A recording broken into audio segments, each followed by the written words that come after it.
You've unlocked a Roundtable. Hello and welcome to Lost Levels Roundtable discussion of Star Trek Beyond. My name is Chris Vaughn. With me as always is Alex Sandberg. Hello. So we just got out of the theater and grabbing something to eat real quick, and we want to discuss this while it's fresh in our memories. Star Trek Beyond. First movie not directed by JJ in the new Star Trek trilogy. Well, he was he's busy with that other Star movie. Yeah, some other franchise that's popular, I guess. Yeah. With the culture. So yeah, he handed the reins over to Justin Lin of Fast and Furious fame. Okay, we'll go with fame. But yeah, it's well, with like all our reviews, this first section will be spoiler free. Then we're going to go into our credits, and after that, we're going to go into the spoiler section.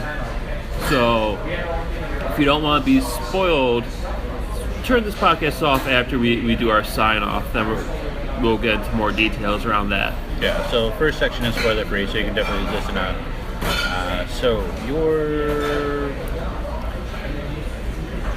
I guess I'll start off with my thoughts with saying that I really enjoyed the first movie in this new trilogy. I really thought that it reinvigorated the series. I thought that it had a lot of action excitement that today's audiences like. Definitely a different type of standard compared to previous Star Trek movies where they were more intelligence-based, slow, more action. Diplomatic. Yeah, they were definitely that. But like JJ took the reins and said, "No, we need action," and invigorated the franchise with that. So I enjoyed the first installment. I thought it was a really good introduction. Second one, I felt like it suffered from that sophomore feel to it. I thought that they tried too hard in terms of trying to please the audiences. And bigger is better. Yeah, I was a little bit disappointed with it. So I walked into this one kind of reserved. Okay. Kind of like cautious. Okay. I was excited, but at the same time, like I was a little bit burned by the second one, so I didn't want to get overly excited for it and then just kind of not. I didn't want to get overly excited for it and just like kind of, I don't know. I'm not explaining it very well, but anyways. I know what you mean. I mean, it's the third of a trilogy, and you're always kind of cautious around that third one because the third one tends to have the reputation of being the worst of the trilogy. Yeah, I mean, is this franchise stale? Does it have enough power to still carry through after a couple of years of not being around? And even with nerd culture, I mean, we have so much stuff now. You know, we have all these new. We're getting a Star Wars every year now, so yeah. Why can't we be getting a Star Trek every year? So like Star Trek's not that shiny and new toy like it once was. Can they still hold on? Mm-hmm. So I watched Star Trek Beyond, still excited for the most part, but very reserved and kind of cautious, like I said. So that being said, I was actually kind of surprised at how much I enjoyed this film. Oh, I totally enjoyed it myself. Yeah, I don't think I was surprised. I was, like you, I was a little reserved, but despite Jajan's recent attempts at other franchises, are you saying Force Awakens? I didn't specify anything, but you can go on record here and saying that you didn't really necessarily care for Force Awakens. Yeah, I mean, I've said that before. I said that in our review. Right. But despite that, I know he has the potential to make a good movie. Granted, he's not behind this, but he still had a hand with it, and I have faith in what he does. So, I was optimistic going to this, and I think he delivered. Yeah, and I think a large part of that, for me personally, was the fact that Simon Pegg was one of the co-writers for this movie. I don't think that guy gets enough credit, man. Like, yes, he does like the Shaun the Dead stuff, which is funny in its own right, but he's just in general a really good writer. I enjoy everything that he's in pretty much for the most part. But the fact that he kind of co-wrote this, and when the first trailer came out, he was adamant about saying that that was not a great depiction of this movie. And it wasn't. Right. It was not. No, 100%. I think that this hit on a lot of emotional tones and character traits that they really wanted to explore and get really into. Yeah. Yeah, they definitely expand on the characters here, which is good. Because that's what is needed. You know, you need to...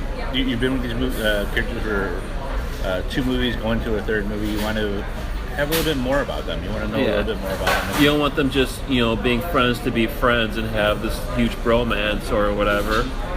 I mean, I'm like...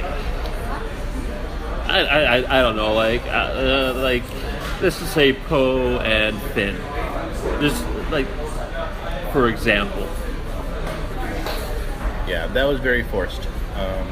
But this, granted that was one movie with them, this is the 3rd movie, and you've had a chance to build up those relationships.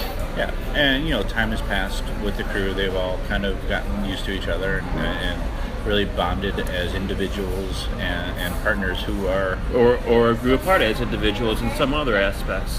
That's true as well. So the movie opens up kind of capturing that, kind of doing here's a catch up of how the crew has been doing. Mm-hmm. Let's get into it. One of my gripes for this new trilogy is how much the Enterprise gets destroyed. The fact that it feels like every movie that the Enterprise is getting, it gets messed up bad. Yeah, like it was a huge thing in the original Star Treks when you saw that moment where the Enterprise was destroyed, and it's like, holy shit, the ship that everybody has like loved is gone. And how the hell they're gonna rebuild this? Like, and with this new franchise, it's like every fucking movie the thing is getting annihilated, and nothing changes here because again you see it in the trailers. Right. It suffers some damage. Just a bit, a tad. Yeah. Probably more so than the previous ones. Yeah. It's. I think that's one of my gripes for it, because that'd be like saying the Millennium Falcon in every damn movie would get destroyed. Oh yeah, no, that's a really good point. Like you don't see that happen. True, very true. But it's just, it's unfortunately the huge go-to for the action movies of these caliber, where it's like, how destructive can we be? How much shit can blow up? How much can be destroyed? As much as I love the Marvel universe, let's look at that and how often that happens and how much that goes to. I mean, look at Age of Ultron, where they lifted a goddamn city into the air and nearly fucking dropped it.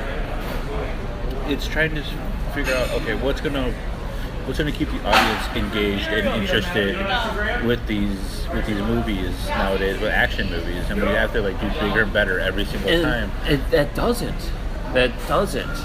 I mean, let's look at recent examples of Independence Day, where it was a huge fuck off ship coming in and lifting cities up and dropping them on its own people.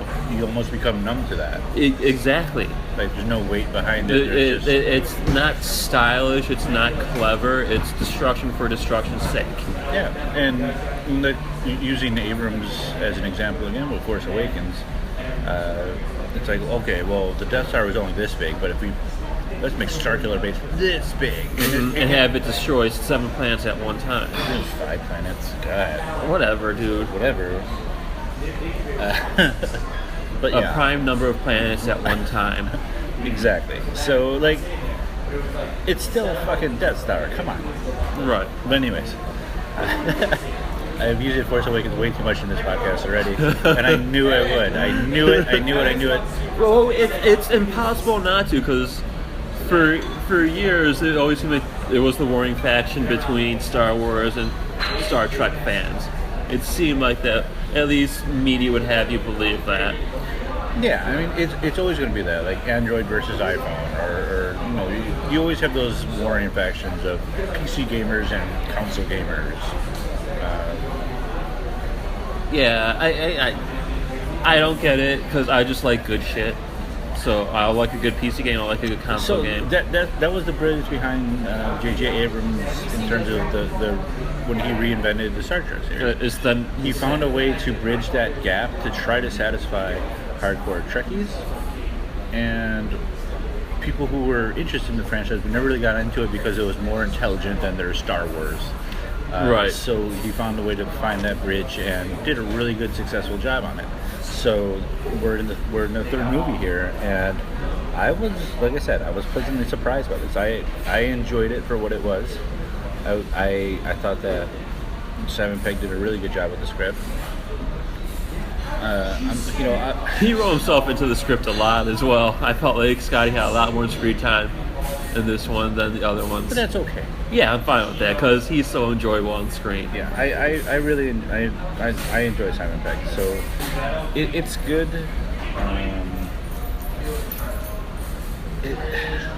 There were really good moments in this movie that I really enjoyed. The Bones and Kirk scene in the beginning where they're having the drink together. I thought that was a fantastic scene. It really opened up Kirk's character a lot to make you understand a lot of his motivation in this movie. Well, even Bones and Spock bonding. Yeah. Them together, even though they're at each other's throat most of the time, it's a They have really touching, good moments together. yeah. It's a good frenemy type thing. I wouldn't even say the frenemies at this point. Right. They're buddies, they're colleagues, and Yeah. Spock has definitely loosened up. He's still Spock, Still Spock. but at the same time, he's definitely loosened up. You know what? I'll do another one. I'm good, thank you. Yeah, it's good that they established his character to kind of loosen it up a little bit, and I really thought that they handled Leonard Nimoy's passing in real life very well. They did. I thought that it was a really good bridge and a really good moment, a couple moments in this movie where Spock is dealing with that. Mm-hmm. Dealing with He's getting himself. more in touch with his human side than his Vulcan side. Yeah, it was just really well done. I really thought that they did a good passing of the torch there. And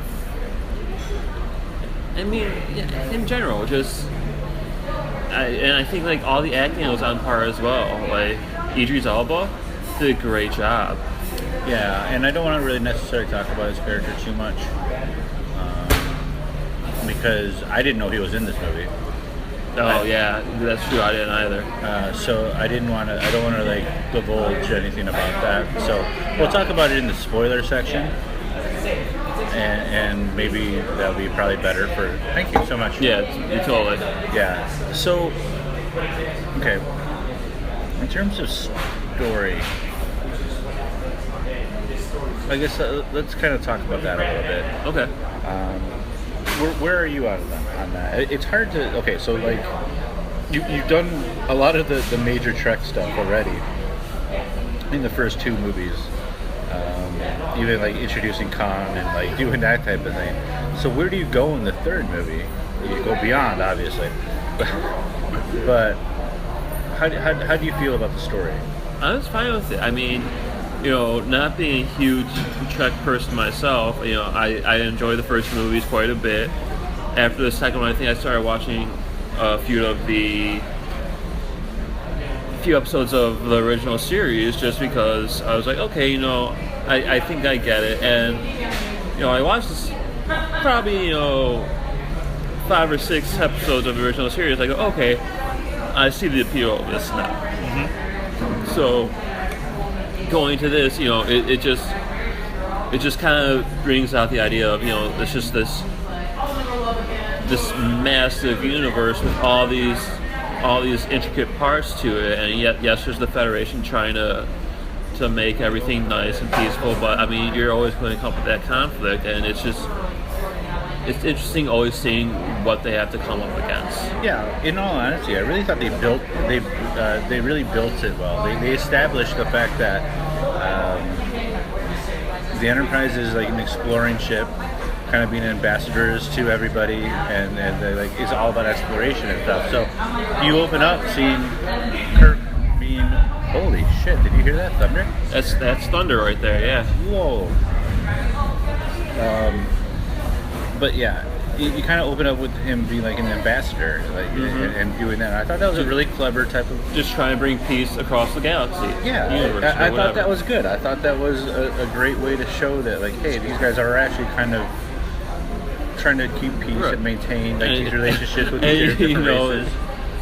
The other movies make you think otherwise because it seems like shit's always blowing up around them. But really, the main goal of the Federation is peace, and it was good for them to show that part of it. Yeah, exactly. And they opened up and they established that, and I'm like, all right, you know what? That makes a lot of sense. I like the fact that they had this scene in there, and then shit hits the fan. So at least they kind of established a little bit of like, this is what the Federation's supposed to be. And what I also enjoy about this is a lot of the story beats that happen seem to make a lot of sense in how they would happen. It wasn't just a matter of convenience of, just people randomly coming across ships like, say, the Millennium Falcon or something like that, randomly. Are you using another I Force didn't. Awakens reference? No. What a piece of junk. No, you're right.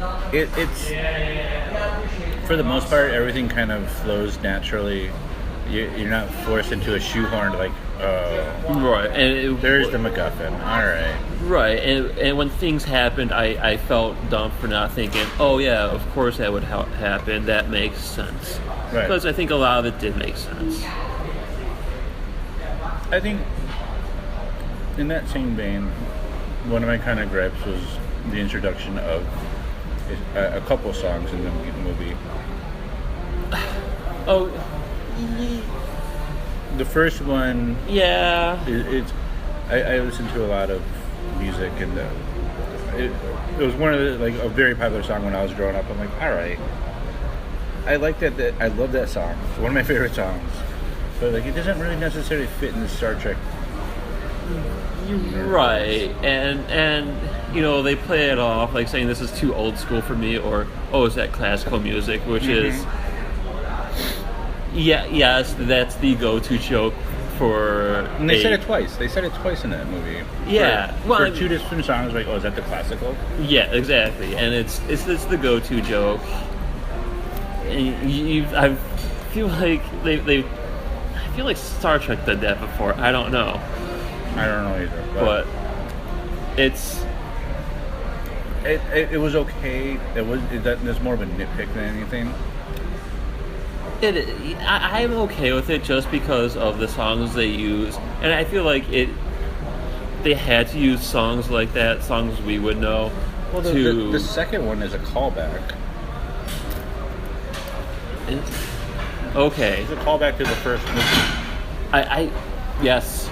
Okay. Yes, it was. Okay. Yes.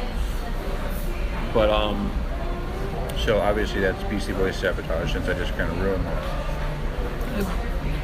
Well, the way it plays out, like, I feel like it has to be songs that we would know, just to evoke that emotional response. Yeah, I think that was too much of a nod to the audience. Even Kirk mentions, like, that's a good song. It's like, all right, we get it. I mean, well, that was the only thing that pulled me out of the movie. Okay, fair enough. For a moment, but I was engaged throughout the rest of it. I mean, I forgot that they used it in the first one, so I don't think it affected me as much. Okay. What do you think? Yeah, I think you're right about the acting. We can kind of talk about that really quick. Everybody is really solid, for still being in these characters as long as they have been. They weren't necessarily phoning it in. I thought that y'all had a little bit of, each of them had their own unique scenes or special moments type of thing where... I love Carl Urban. I want to see more of that guy. He does such a good job. Every time I see him, I'm like, damn it, make Dread 2 already, man. I mean, that, but like, even he had that series, Almost Human, where he had like the android cop buddy, which I thought was was enjoyable for the most part, and It was. and I wish it went further. And had such a good role on that. I thought. I just want to see more of Carl Urban because he does a really good job. Yeah, because he hasn't been around very much. I mean, you haven't seen him in other stuff. And I think he could be a really good leading man. Thank you. You're welcome. Thank you. You have like a little stand on your phone. Huh? Oh yeah. I need that for my child. Yeah, so what was that? Yeah, Carl Urban definitely deserves more. Like, Make Dread 2, like, somebody fund that. I don't care if they kickstart it. But yeah, everybody was great. I really thought that Zachary Quinto was really good. Even Kirk, was it Chris Pine? Yeah, Chris Pine. Like, I've seen him in other roles, and I feel like he's almost a leading man who's kind of been forgotten, where he hasn't really hit success as at the level that everybody kind of expected him to. I feel like he's the budget Chris Evans almost. So like people want Chris Evans, but they cancel go Chris Pine, which is unfortunate because I think he does really good work. Well, but even Chris Evans doesn't really care about acting as much as he wants to retire after like Captain America. And he does little things, but I think like with Chris Pine, they tried to do more commercial success with him. So like that means war movie, and they tried to do a lot of things. Like I felt like they got him at the right moment for Star Trek, and then he was just going to catapult or launch into this crazy career, but it never kind of came to fruition for him. And Which I don't understand because I mean it's weird. Star Trek has been huge, And he's done. You should be seeing him a lot more.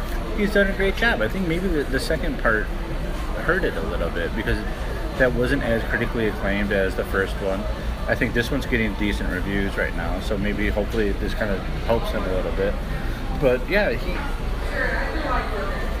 he plays his character really well, and I enjoy this cast together. They've done a really good job with it. So overall, I'm totally I'm digging the franchise. I'm glad that they made 3 of them. I'm hoping to see more. Yeah. Early talk on the 4th one. I read a couple articles. They're talking about trying to bring back his dad. Chris Hemsworth, Thor. I don't know if you ever knew him or not. Yeah. He was in an other movie this year called The Ghostbusters. Yeah, okay, I remember that one, sadly. Yeah, so they're talking about possibly bringing him back, maybe doing like a weird time travel type of thing, but It was just not uncommon for them. But which would be really interesting. Yeah. I would totally dig to see that because this franchise kind of talks about like the whole relationship with his father and like not having it and like trying to always live up to his dad. So what if he time travels and meets him? And like it'd be a cool story. It could be. Written by Simon Pegg, hopefully. Once again, really bring out a lot of character. Something I would definitely want to see. So early talks were talking about that, and I want to see that. But we're here. We're in the current right now. We're talking about Star Trek Beyond. And visually, I thought this was fantastic. I think a lot of the makeup work was done spectacularly well. yeah, the alien races were awesome. Really good. There was a couple of moments in CGI I was like, but I cringed at a few moments as well. there's also moments, maybe from my old age or something, but I thought the movie got really dark in some of the night scenes where I couldn't see a lot of the action. Yeah, like some of the darker corridors and things like that when there's a lot of action going. I do agree with that. When it was night scenes, I really couldn't see a lot of that action, which is unfortunate. Something that kind of annoys me when I'm watching movies and it's too dark and there's something going on the screen and I'm supposed to understand what's going on. Right. But then you add on top of that the stupid quick cut fighting scenes or quick cut action scenes that they do with the shaky cams. It drives me batshit insane. I'm right there with you. So this movie does suffer from that. There's I moments. did. Yes, I did have trouble keeping track of characters and what positions they were in and how they got to where they were. And I just chalked it up like, oh, I guess when this happened, this happened. Yeah. No, 100% agree. And that was definitely one of the things that I was a little bit disappointed in, because like I didn't see what was going on necessarily. So that is one of the gripes that I have for this movie. That's really, fortunately, that's really about it. Yeah. I mean, I really don't have other nitpicks about it, because it's a great just popcorn flick. Yeah, totally enjoyable. Yeah, if you like the franchise, you're definitely gonna like this movie. It is a great successor. I think that it's well worth your time. Totally. So that being said, final thoughts? Final thoughts. This is definitely a movie to go see, especially if you're a fan of the first two. It's a great follow up to that, and well worth seeing in theaters, I think. Yeah, definitely. I think the visuals on the big screen were definitely something to watch. We watched it in a larger theater with a larger screen, not an IMAX screen, but something with great Dolby Atmos sound, and it looked spectacular. Totally worth it. Yeah, so definitely recommend watching this in the screen. So Alex, how can we reach you? You can follow me on Twitter. My name there is Alex Sandberg, AlexSandberg, or email me directly at the website, alex@lostlevel.com. Chris, what about you? Twitter.com/calmintensity. I'm on Instagram as Chris is Calm.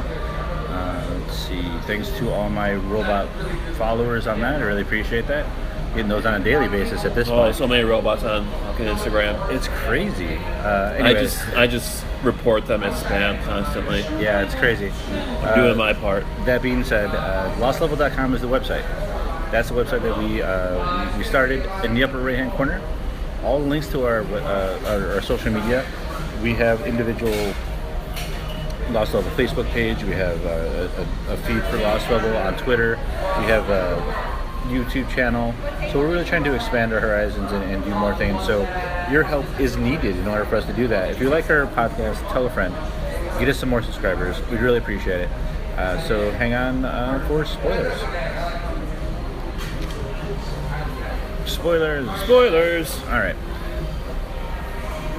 Here, Idris Elba. Idris Elba. I am butchering it, and I apologize. Yeah, I think we're both butchering it together. So joint effort. Yeah, I did not know he was in this movie. Really tried to stay spoiler-free throughout the making process, which I normally don't do. Yeah, it's odd for you. Yeah, did. Managed to not know that much about it. And pleasantly surprised, because I love that guy so much. He is such an amazing actor. I wish he had a larger role in this, to be honest.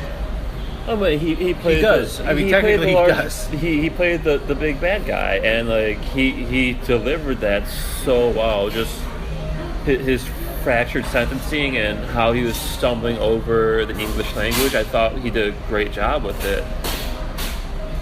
You know what? Valid point. I just looked at him like, I only look at it like, I only look at his end performance, not his entire performance as the alien creature that I just didn't recognize him as. Yeah, exactly. Because he was really good in that. Like, he was menacing, he was formidable, he was... Oh, yes.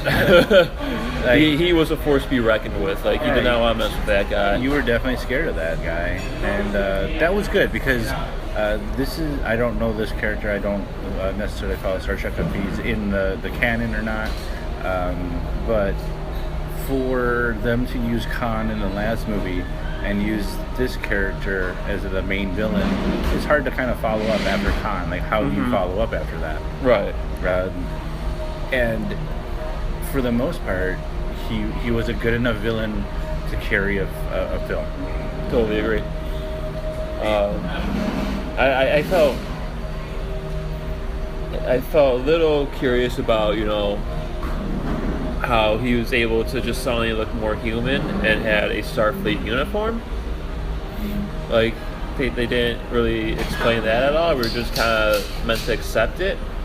I think he kills, I think as he kind of sucks people's life force, you kind of see their faces change a lot. Yeah. So I think that he used enough people's life forces in a row consecutively to alter his appearance. Yeah. I guess that makes more sense. And he could have easily stolen a uniform from one of those people.